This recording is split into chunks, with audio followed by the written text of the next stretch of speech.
Hi, I'm here to talk about in my spoiler review of the movie Juror number 2, starring Nicholas Hoult and Tony Collette, directed by Clint Eastwood.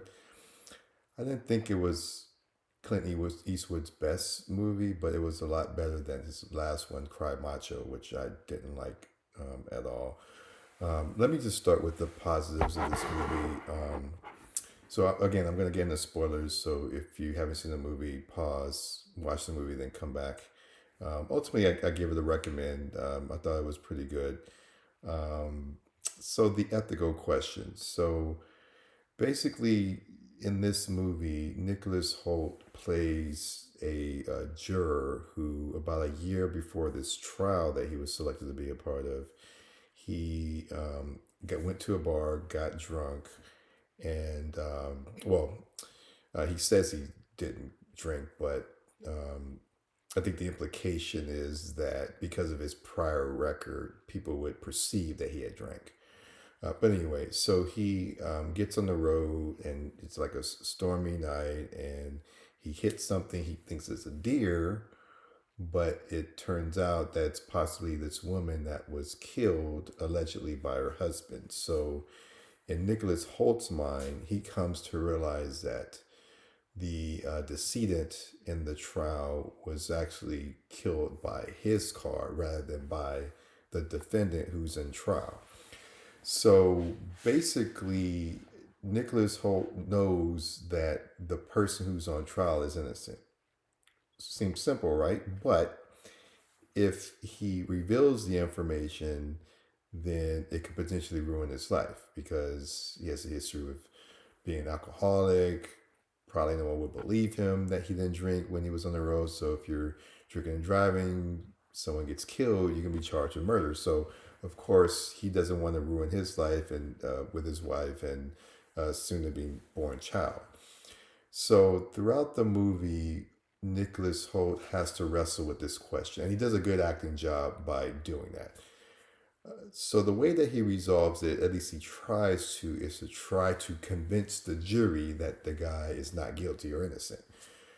So that's how he tries to resolve it to get out of it. And he has a meeting with Keith Sutherland's character, who I believe he plays a lawyer in the movie. He's not representing Nicholas Holt, but he's kind of like his friend who he consults with. And he basically says, "Look, you need to this trial needs to result in acquittal." So the rule is set that, hey, look, it has to be an acquittal. It can't be a hung jury, or it has to be a verdict.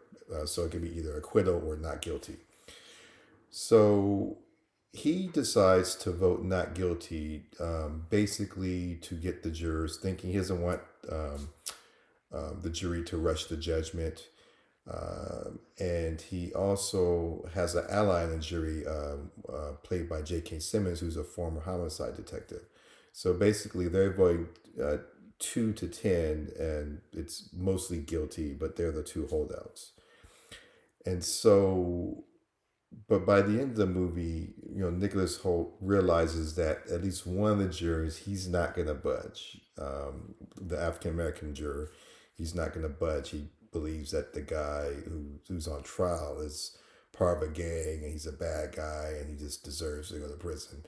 Basically, he's not going to change his mind. So, given that this guy's not going to change his mind despite all of Nicholas Holt's efforts, as well as the other jurors who were kind of like swinging the other way, he's like, well, look, and he basically he's not there for the sentencing, but basically the jury ends up convicting the guy. So basically, that is the movie, and at the end of it, you're left with a scene where, well, first of all, Tony Collette's character realizes that Nicholas Holt actually may have played a role in the homicide death and not the person who was on trial. But she has her own ethical dilemma herself. Um, Number one, she starts off by believing that the guy's guilty. So she clearly believes that the guy who's on trial is guilty, but she starts to doubt that throughout the trial. She starts learning new information.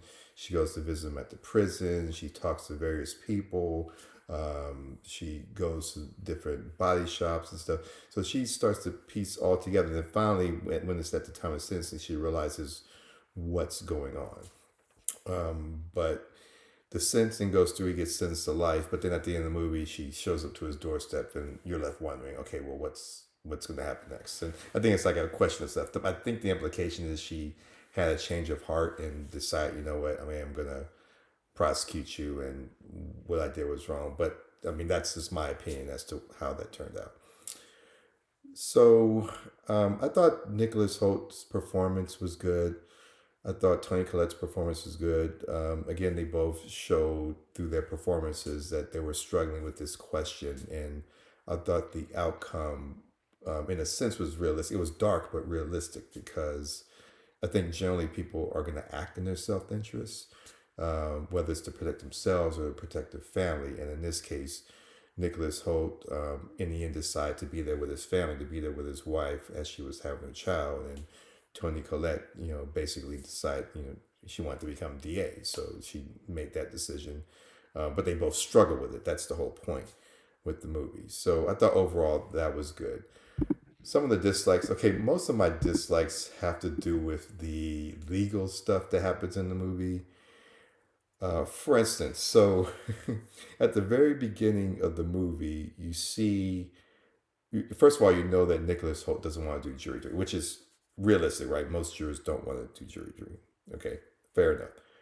But then Toni Collette's character, she drives into the parking lot. She drops, I believe it's her phone, and then she walks away, and then Nicholas Holt walks up, grabs the phone, and says, "Hey, here's your phone," right?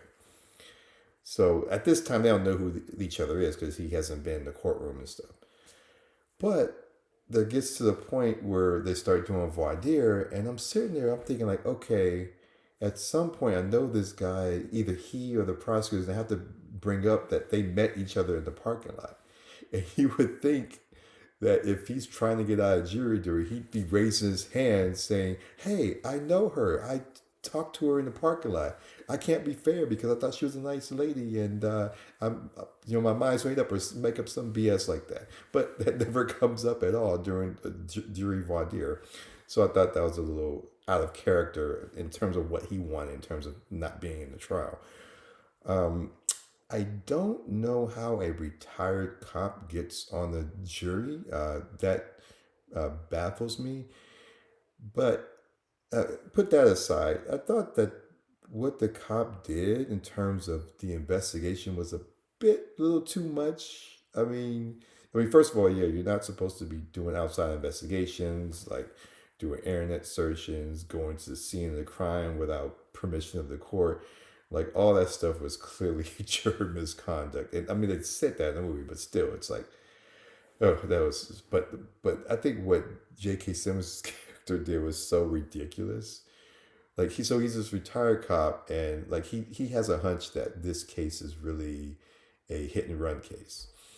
So he goes and to his contacts, gets like a bunch of documents of like all the people involved in accidents who went to detailed shops, brings these documents to the jury, to the courtroom, has a conversation with Nicholas Holt, like, "Hey, yeah, we got to sort through these documents and find out who the real killer is." Like, come on, man, that was a little bit too much for me. Um, I thought the DA had a lot of time on her hands to go out and do follow up investigations during the trial. She was going through all those documents, visiting all these people, going to the prison, visiting the inmate or the accused, going to juror number two's house. And then when she goes to she doesn't know it's juror number two's house. She picked up on one of the accident reports, and which led to the house where the wife was, and he has a conversation with the wife. But then there's clearly wedding pictures of the wife and Nicholas Holt's character in the house, and you would think that she'd see these pictures in plain view, but apparently she missed that detail. So yeah, it's not until at the very end of the movie when the guy gets sentenced, he starts to finally piece it all together, right? So yeah, I didn't think that was, I didn't like that part about it. But overall, I thought the movie was okay. So to listen to more reviews of other movies, go to ML Movie Reviews at my YouTube channel. Thank you.